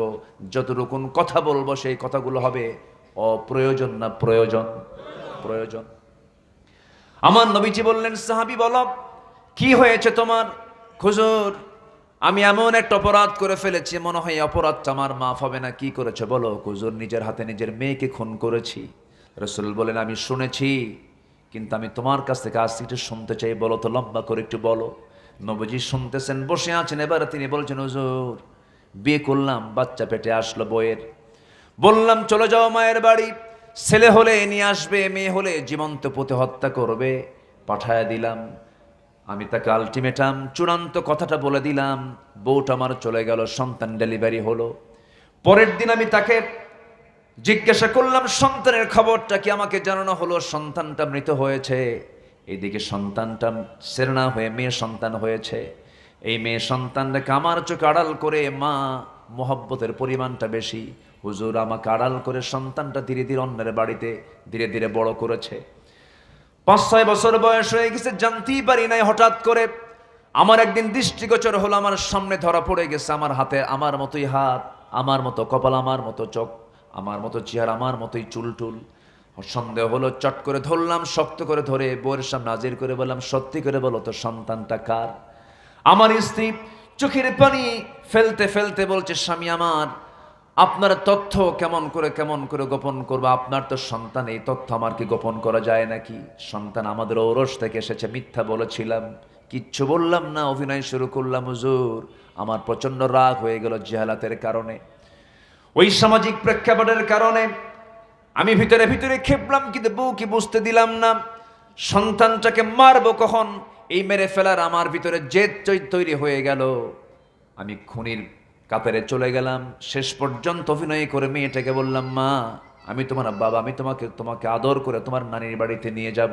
অভিনয় করে রাজি করায় নিয়া, সুন্দর কাপড় চোপড় পরায় নিয়া, পরের দিন সকালবেলা আমি রওনা করলাম। হুজুর, রওনা করে আমি সামনে যখন জঙ্গল পেলাম, আমার মেয়েটা বারবার মুসকি মুসকি হাসি দিয়ে বলে, বাবা, জঙ্গলের দিকে যাও কেন? কিচ্ছু বললাম না। জঙ্গল পার হয়ে গেলাম, কোদাল হাতে নিলাম। ঠিক দ্বিপ্রহর দুপুরবেলা কোদাল দিয়ে আমি গর্ত খনন করছি। মেয়েটা বারবার বলে, বাবা, চলো, নানির বাড়ি যাবা না? তুমি এখানে গর্ত কেন খনন করছো? কিচ্ছু বললাম না। গর্ত খনন যখন শেষ হয়ে গেছে, হুজুর, গোটা শরীর আমার ঘর মাখতো। আমার মেয়েটা গামছা দিয়া আমার ঘামগুলো মুছে মুছে দেয়। আমার দাড়িতে ঢুকে থাকা মাটিগুলো তার ছোট্ট কচি কচি 5টা আঙ্গুল দিয়ে খিরাল করে করে সেই মাটিগুলো সরায় সরায় দেয়। আর বলে, বাবা, গর্ত খনন কেন করছো? তুমি কি নানির বাড়ি যাবা না? বাবা, আমাকে তুমি নিয়ে যাবা না? কিচ্ছু বললাম না হুজুর। দিল আমার এত পাষাণ, চুল পরিমাণ মোহাব্বত জাগ্রত হলো না। হুজুর, গর্ত খনন যখন শেষ হয়ে গেল, মুসকে একটা হাসি মেরে অভিনয় করে বললাম, মা, দেখো তো গর্ত খননটা কেমন হয়েছে। আমার মেয়েটা সরল মনে, মেয়েটা গর্তের কাছাকাছি গিয়ে উকি মেরে দেখতে লাগলো ভিতরের দিকে, গর্তের নিচের দিকে। আমি পিছন দিকে চলে আসলাম, এমন জোরে সজোরে ধাক্কা মারলাম, এক ধাক্কায় সন্তানটা গর্তের মধ্যে উপর হয়ে পড়ে গেল, চিত হয়ে। দুটো হাত এক জায়গায় করে বলছে, বাবা, বুঝতে পেরেছি, আমার আম্মার কথাই সত্য হয়েছে। আমার আম্মা প্রায় বলতো, তোর বাপকে তোর চেনার দরকার নেই, তোকে মেরে ফেলবে। ও বাবা, আমি জানি তুমি আজকে আমাকে মেরে ফেলার জন্য আনছো। আমি তোমার কাছে আজকে দুটো হাত এক জায়গায় করে বলছি, বাবা, প্রয়োজনে ভিক্ষা করে খাবো, এই চেহারা কোনোদিন তোমার সামনে দেখাবো না। আমারে বাইসা দাও, আমি তোমার কাছে প্রাণ ভিক্ষা চাই। হুজুর, দয়া হলো না, মায়া হলো না, পাথর একখান নিয়ে আসলাম, এত জোরে তার বুক বরাবর সজোরে মেরে দিলাম, ফিঙ্কি দিয়ে রক্ত বের হয়ে গেল। জনমের মতো আমি তাকে বিদায় করলাম। আমার নবীজি কথাগুলো শুনে শুনে আমার নবীজি কান্নায় ভেঙ্গে পড়ে বলছেন, সাহাবী, মানুষ এত পাষাণ হয় এটা আমার জানা ছিল না, তবে একটা কথা তোমাকে বলি সাহাবী। সাহাবীকে বুকের সঙ্গে জড়ায় নিয়ে বলছেন, কুফুরকে ছেড়ে দিয়ে তুমি তাওহীদকে গ্রহণ করার কারণে তোমার এই গুনাহ তোমার জীবন থেকে ঝরে গেছে। জোরে বলি সুবহানাল্লাহ, আরো জোরে বলি সুবহানাল্লাহ। সেই মানুষগুলোকে এক সুতার কাঠিতে আবদ্ধ করলেন, এক কালিমার পথে নিয়ে চলে আসলেন, অন্য কোনো জাদু দিয়ে নয়, মন্ত্র দিয়ে নয়। কি দিয়া? আসতে বলবেন না, কি দিয়া? কোরআন যে মানবে সে বিফল না সফল, সে পরাজিত না বিজয়ী। আমাদের জন্য কোনো পরাজয় নাই, মুসলমানদের জীবনে কোনোদিন পরাজয় হতে পারে না। মুসলমানদের জীবনে বিজয়। মুসলমানদের জীবনে কি বলেন? বিজয়।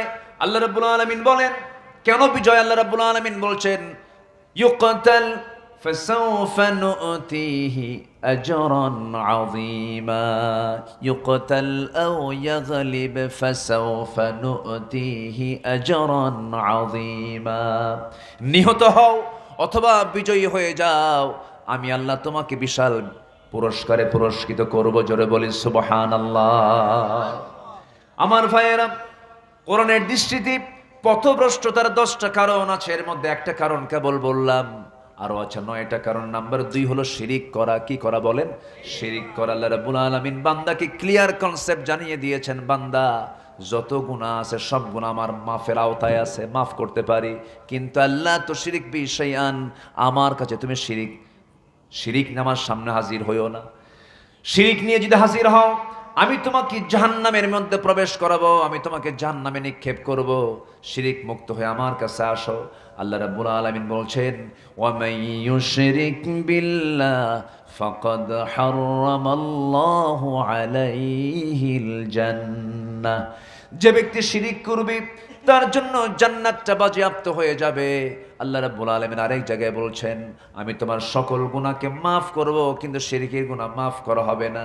ইন্নাল্লাহা লা ইয়াগফিরু আন ইউশরাকা বিহি ওয়া ইয়াগফিরু মা দুনা যালিকা লিমান ইয়াশা ওয়া মান ইউশরিক বিল্লাহি ফাকাদ যাল্লা যালালাম বাঈদা। সূরা নিসা 116 নম্বর আয়াত। বাড়িতে মিলায় নিবেন, যে ব্যক্তি শিরিক করবে তার কোনো কিছু কবুল হবে না, আল্লাহ তাকে মাফ করবেন না। জেনা করেছ, নামাজ ছেড়ে দিয়েছ,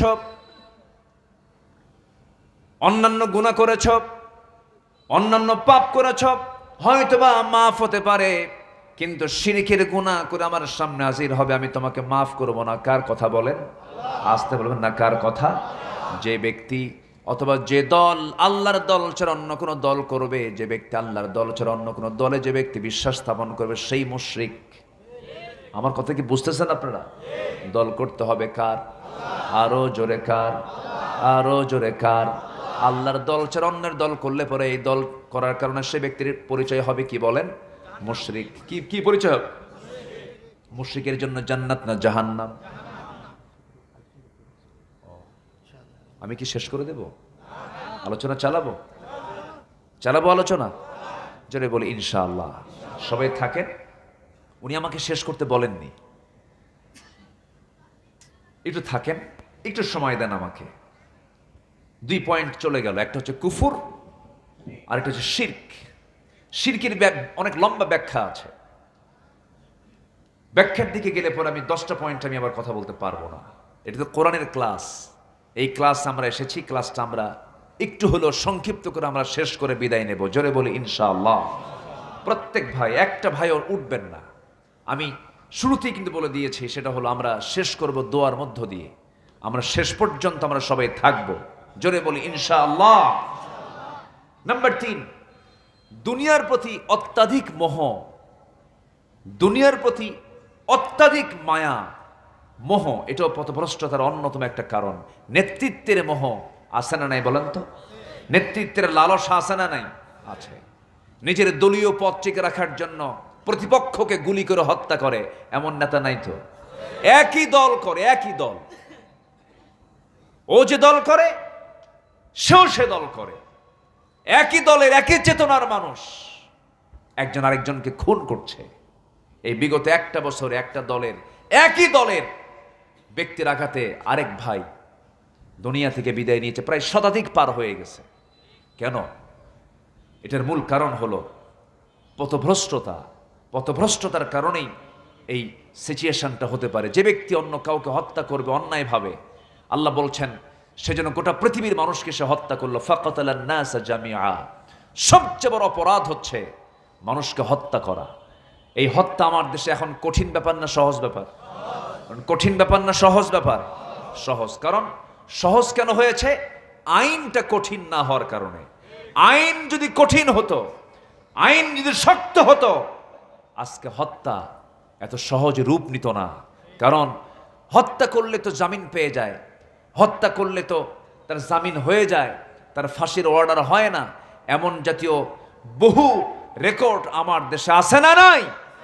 শত শত খুন করেছে, এরপরও দিব্যি চলাফেরা করছে। আর আল্লাহওয়ালা মানুষগুলোকে ফাঁসির কাষ্ঠে ঝুলিয়েছে, ফাঁসির মঞ্চে ঝুলিয়েছে।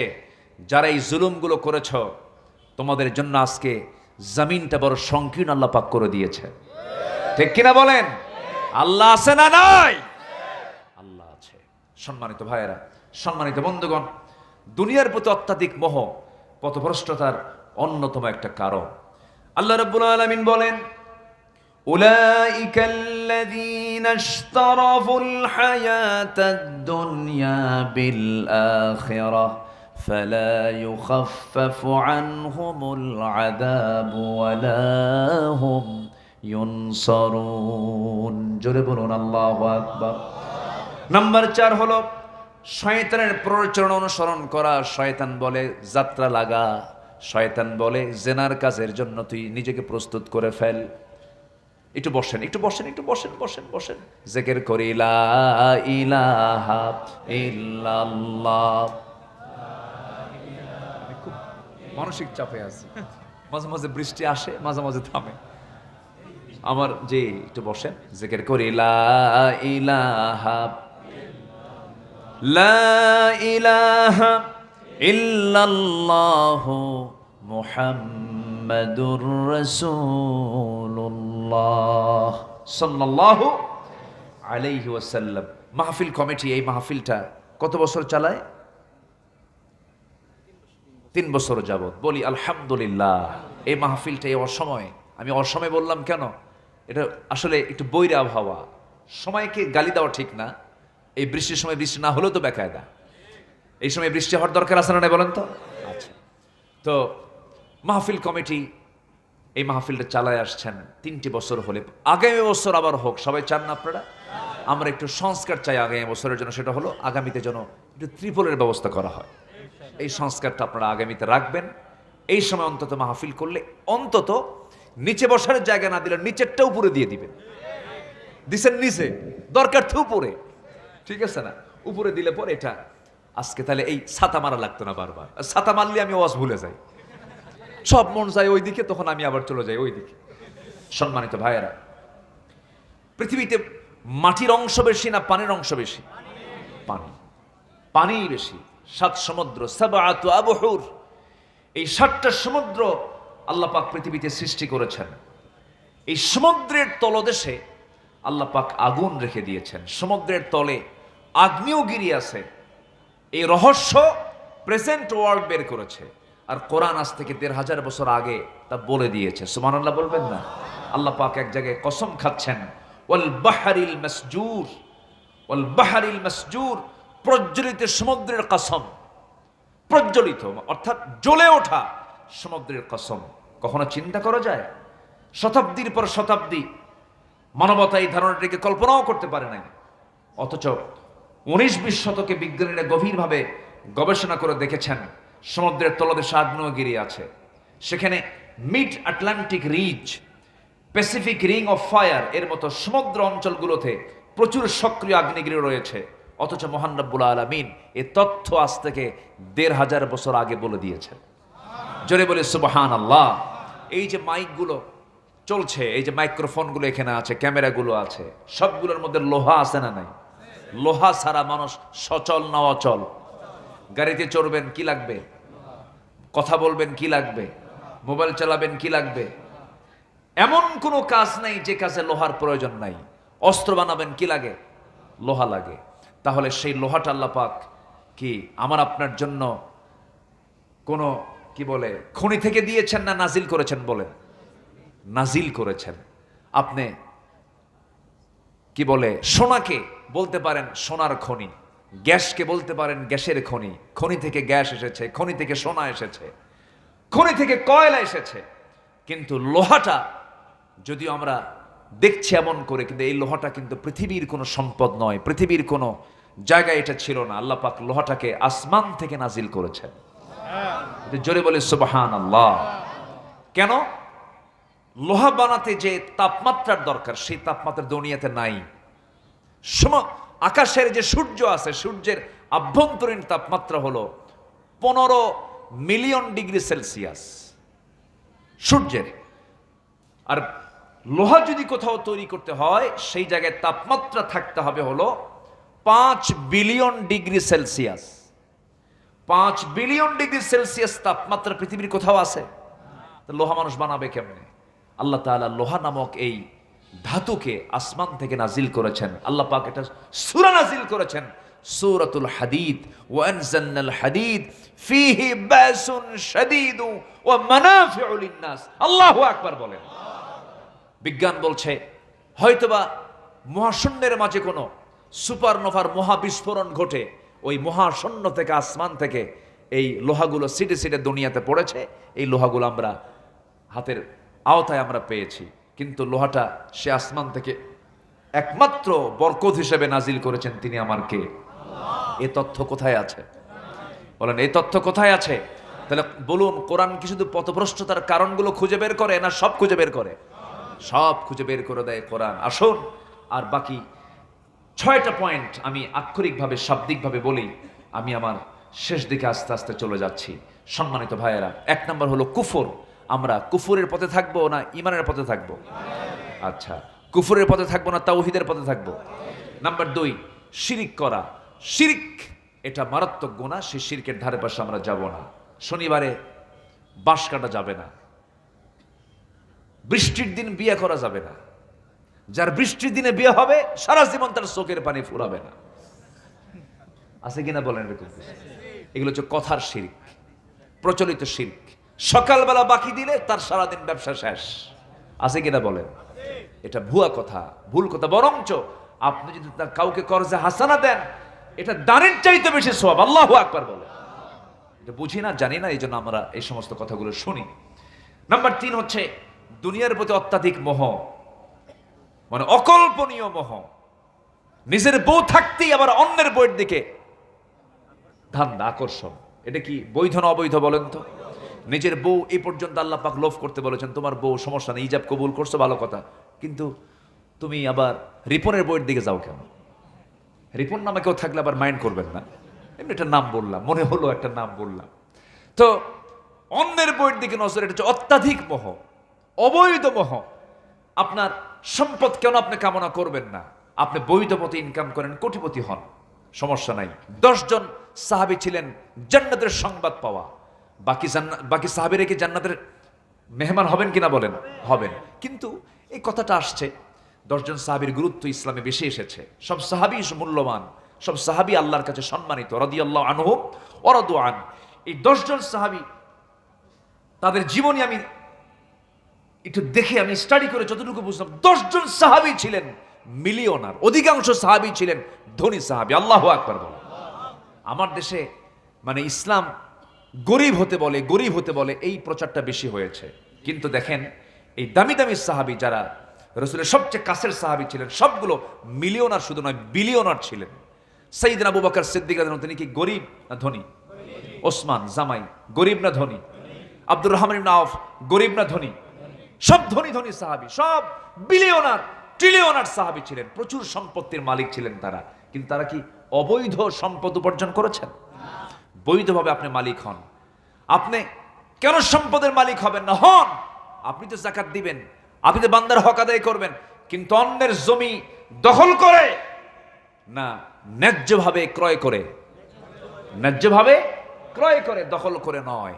যখন আপনি দখল করতে যাবেন তখনই হবে হচ্ছে কোরআনের ভাষায় দুনিয়ার প্রতি অত্যাধিক মোহ, দুনিয়ার প্রতি অত্যাধিক তার আকাঙ্ক্ষা, এটা তার ভ্রষ্টতার অন্যতম কারণ। তাহলে তাকাবো অন্যের বউয়ের দিকে না নিজের বউয়ের দিকে? আসতে কয় অন্যের বউ না নিজের বউ? যার বউ নাই বান্ধবী, হ্যাঁ নাকি? কিছু বন্ধু বলে, বন্ধু তোমার কি বান্ধবী আছে? না, তুই তো মানুষই না। মানে ওরে মানুষই কয় না, যার বান্ধবী নাই সে কি একটা মানুষ হলো নাকি? দেখেন কোন হাইওয়ান এগুলো। একজন মানুষের জীবনে, পুরুষের জীবনে বান্ধবী একজন হবে, সে হচ্ছে তার স্ত্রী, নেক স্ত্রী। স্ত্রী ছাড়া গার্লফ্রেন্ড কোন শব্দ ইসলামে, আরো জোরে বলেন, ইসলামে নাই। এটা মাথায় রাখবে, এটা মাথায় রাখতে হবে। গার্লফ্রেন্ড নেই, গার্লফ্রেন্ড থাকবে হচ্ছে একজন, তার স্ত্রী। যদি একজনে সে সন্তুষ্ট না হয়, কয়জন? আসতে কন কেন? আমার মায়ের এখন মন খারাপ করতে পারে, হুজুর এই শেষে এসে প্যাঁচ লাগায় না। গোটা ওয়ার্ল্ডে পুরুষ বেশি না মহিলা বেশি? জরিপ করে দেখা গেছে 100%-এর ভিতরে 60% হলো মহিলা আর 40% হলো পুরুষ। তাহলে 40-40, 40-40 জোড়া জোড়া মিলে গেল। আর বাকি 20% কি জাতীয় সম্পদ হবে নাকি? আল্লাহ এই জন্য বলছে আরেকটা মিল কর। সবাই পারবে না, যারা পারবে তারা করো। আল্লাহু আকবার বলেন। ইসলাম বিশ্বজনীন, ইসলাম আঞ্চলিকতায় নয়, ইসলাম বিশ্বনীয় ভাবে, বিশ্ব ধর্মের নাম, বিশ্বমত, আল্লাহর পক্ষ থেকে একমাত্র মতবাদের নাম হচ্ছে ইসলাম। আল্লাহু আকবার বলেন। বিশ্ব মতবাদ, ইসলাম বিশ্বকে নিয়ে ভাবে, গোটা পৃথিবীর মানুষকে নিয়ে ভাবে। সম্মানিত ভাইরা, নাম্বার 4 হলো শয়তানের প্ররোচনা অনুকরণ করা। শয়তানের বিভিন্ন ফাঁদ আছে। মাহফিল করো না, যাত্রা করো, আছে কিনা বলেন? বিয়ে করে লাভ কি? বিয়ে করলে পরে তার ভরণ পোষণ দাও, টাকা দাও, পয়সা দাও, এটা নাই ওটা নাই, দরকার কি? টাকা আছে, হোটেলে যা। এই পরামর্শ কার? এই পরামর্শ কার? শয়তান। বিভিন্ন প্ররোচনায় অনুসরণ করা, এটা হচ্ছে ভ্রষ্টতার অন্যতম কারণ। ইমানদার জেনাকার হতে পারে না, ইমানদার মানুষের সম্পদ লুণ্ঠন করতে পারে না। আল্লাহ রাব্বুল আলামিন বলেন, ইন্নাশ শাইতানা লাকুম আদুউন ফাত্তাখিযুহু আদুওয়া। আল্লাহ রাব্বুল আলামিন বলছেন, তোমাদের জন্য সবচেয়ে বড় শত্রু হলো শয়তান। শয়তানকে তোমরা শত্রু মনে করো, শয়তানকে বন্ধু মনে করো না। শয়তানের পদাঙ্ক অনুসরণ করলে পরে তুমি ধ্বংসের শেষ প্রান্তে পৌঁছে যাবে, সে তোমাকে জাহান্নামের দিকে নিয়ে যাবে। শয়তান আছে না নাই? দেখা যায়? আজ থেকে দেখা যায়? আছে, দেখাও যায়। মিনাল জিন্নাতি ওয়ান নাস। মানুষ শয়তান আছে না? শয়তান তোর কাছেও ফেরে। কিছু মানুষ আছে, ওরা এই মানুষের শয়তানি দেখে শয়তান কয় আমি পরাজিত, আমি কি পরাজিত। এরকম পরাজিত শয়তান হয়েছে, এরকম মানুষ আমার দেশেও আছে। আছে না নাই বলেন? আছে। সম্মানিত ভাইয়েরা, এই অগাস্টে আমার ছোট্ট ছোট্ট সন্তানদের বুক ঝাঁঝরা করে দিয়েছে। আর কি ছোটখাটো শয়তান? অনেক বড় শয়তান। আমি নিজের চোখে দেখেছি, হেলিকপ্টারে চড়ে এই র্যাবের হেলিকপ্টারগুলো থেকে ব্রাশ ফায়ার করা হয়েছে। বেলকনিতে মা তার ছোট্ট বাচ্চাকে নিয়ে বেলকনিতে দাঁড়ায় আছে, হেলিকপ্টার দেখতেছে, নিচের দিকে তাকায় দেখে ছোট্ট বাচ্চার বুকের ভিতরে বুলেট ঢুকে পিঠ দিয়ে বের হয়ে গেছে। এই যে ঘটনাগুলো, এই যে ইতিহাসগুলো সৃষ্টি করা হলো, একমাত্র কারণ কি জানেন? নিজের ক্ষমতাকে কুক্ষিগত করার জন্য, নিজের ক্ষমতাকে টিকসই রাখার জন্য। যারা ক্ষমতাকে কুক্ষিগত করার জন্য হত্যার মতো পথ যারা বেছে নেয়, এরা সবগুলো ফেরাউনদের প্রেতাত্মা। রাজনীতি যদি করতে চান, রাজনীতিতে যদি ফিরে আসতে চান, অগাস্টের এই মাসে আমাদের দাবি হলো ওই সন্তান হারা মায়ের কোলে ওই সন্তানগুলো আবার জীবিত ফেরত দাও। যা এ দেশ থেকে পাচার করেছ, যত টাকা পাচার করেছ, কত বিলিয়ন ডলার পাচার করেছ, সব আগে ফেরত দিয়ে দাও, দেশবাসীর হাতে দিয়ে দাও। দেশকে কে কতটুকু ভালোবাসে? ওই রাজাকারের তকমা লাগায়া, ওই পুরাতন রেডিও বাজায়া জাতিকে আর পথভ্রষ্ট করার সুযোগ আর এই জাতি দেবে না। সম্মানিত ভাইয়েরা, সম্মানিত বন্ধুগণ, শয়তানের প্ররোচনায় পড়া যাবে না, শয়তানের ধোকায় পড়া যাবে না। নাম্বার 5 হলো আল্লাহর আয়াত বিধিবিধান নিয়ে যারা ঝগড়ায় লিপ্ত হয়। মাঝে মাঝে দেখেন না কিছু কিছু আইনজীবী আমার দেশে কয় কোরআনের আইনগুলো অনেক আগের, এখন আর এগুলো চলবে না। আছে কিনা বলে? এরকম লোক আছে কিনা বলেন? আছে না নাই? আমরা দেশ চালাবো কিন্তু শরিয়া দিয়ে নয়। যারা বলবে আমরা দেশ চালাবো কিন্তু শরিয়া দিয়ে নয়, এটা যদি মুসলমান হয়ে যদি বলে থাকে তার মুসলমানিত্ব নাই, মুসলমানিত্ব নাই, ঈমান চলে গেছে, চলে গেছে, চলে গেছে, ঈমান নাই তার। সম্মানিত ভাইয়েরা, নাম্বার 6, অহংকার বসে আল্লাহর হুকুমকে যদি কেউ অমান্য করে। আছে কিনা বলেন? আছে কিনা? আছে। অহংকার করেছিল প্রথম কে? আসমান এবং জমিনের সবার প্রথম, আসমান এবং জমিনের 1 নম্বর যে অপরাধ সংগঠিত হয়েছিল সেটা কি করা বলেন? অহংকার করা। কে করেছিল? ইবলিস, শয়তান করেছিল। আল্লাহ রাব্বুল আলামিন বলেন, وَإِذْ قُلْنَا لِلْمَلَائِكَةِ اسْجُدُوا لِآدَمَ فَسَجَدُوا إِلَّا إِبْلِيسَ قَالَ أَأَسْجُدُ لِمَنْ خَلَقْتَ طِينًا। শয়তান যুক্তি দিয়ে আল্লাহরে বলে, আল্লাহ তুমি কেমন করে বলো আমি তাকে গ্রহণ করব? আমি হলাম আগুন, সে হলো মাটি, এটা কি হয় নাকি? কি এর মধ্যে কি আছে? এর মধ্যে কি ঢুকলো? কি ঢুকলো? আল্লাহ বলতেছে তুই ওরে মেনে নে। কিনা এই জাতীয় চরিত্র যাদের, ভাবতে হবে ওর মধ্যে শয়তান ঢুকে গেছে, 16 আনা ঢুকেছে।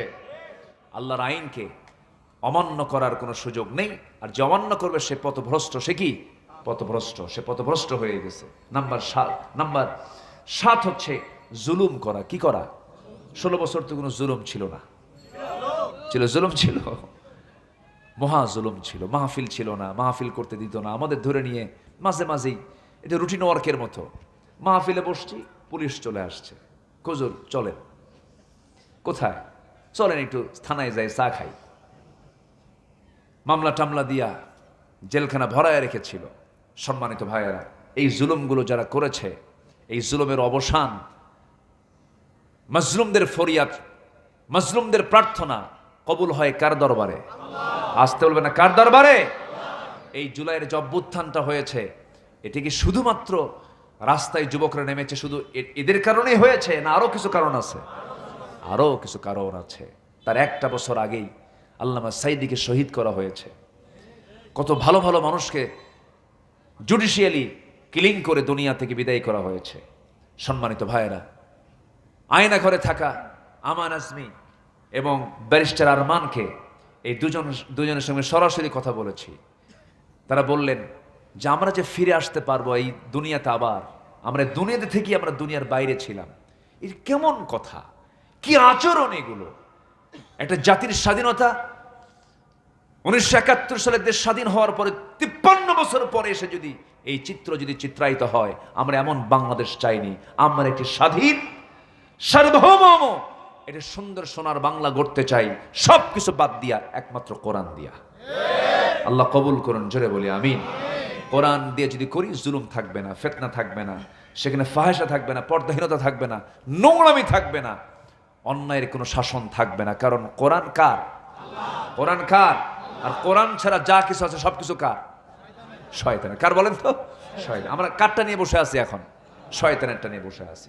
আমরা কোরআনটা নিয়ে বসে থাকলে পরে আজকে আমার দেশের চিত্র এমনটা হতো না। নাম্বার 8, মানুষকে আল্লাহর পথ থেকে বিচ্যুত করার চেষ্টা। নিজে তো নাই, আবার মানুষকে আবার ওই পথে, বাতিল পথে নিয়ে যাওয়ার জন্য যারা চেষ্টা করে, এরাও হচ্ছে পথভ্রষ্ট। এরাও কি বলেন তো?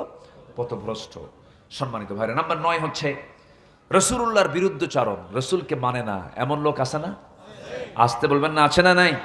রাসূলকে গালি দিয়েছে, রাসূলকে নিয়ে বাজে কথা বলেছে, এমন উক্তিকারী, এমন কটূক্তিকারী কিছু কুলাঙ্গার নাস্তিক বুদ্ধিজীবী আমার দেশে আছে না নাই বলেন? পথভ্রষ্ট।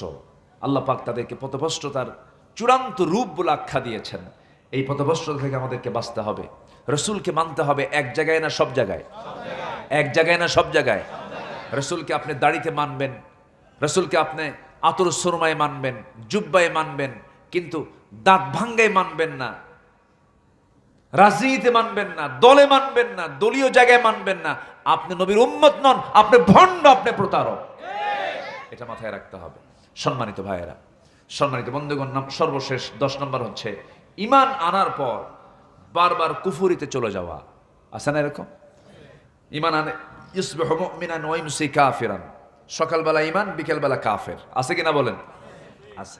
একই লোক মাহফিল কমিটির সভাপতি, আবার একই লোক যাত্রা কমিটির সভাপতি। আছে কিনা বলেন?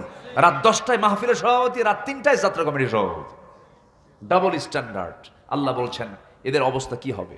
আল্লাহ রাব্বুল আলামিন বলেন, ইন্নাল্লাযীনা কাফারু বা'দা ঈমানিহিম সুম্মা ইসতাদু কুফরান লান তুকবালা তাওবাতুহুম উলাইকা হুমুদ দাল্লুন। যারা এই সমস্ত আচরণ করবে তাদের কুফরিটা বেড়ে যাবে, এরাই হলো পথভ্রষ্ট, এরা হলো আল্লাহর পথ থেকে বিচ্যুত বান্দা। এই আচরণগুলো বাদ দিতে হবে।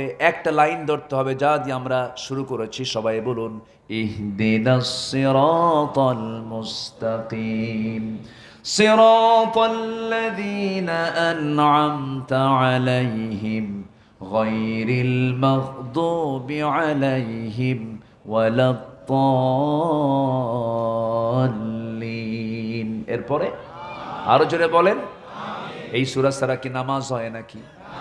আমরা নামাজ পড়বো কোন সূরা দিয়া? বলেন বলেন, কোন সূরা দিয়া? ফাতিহা দিয়া। কয় ওয়াক্ত নামাজ? 5 ওয়াক্ত নামাজ পড়বেন কারা কারা? একটু হাত তুলে দেখান দেখি।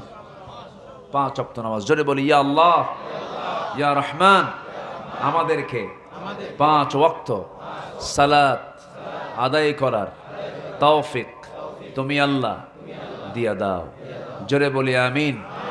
আরো জোরে আমিন, আরো জোরে আমিন।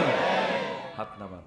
বাড়ির স্ত্রী যাদের আছে তাদেরকে পর্দায় রাখবো। জোরে বলি ইনশাআল্লাহ। আর জোরে বলি ইনশাআল্লাহ।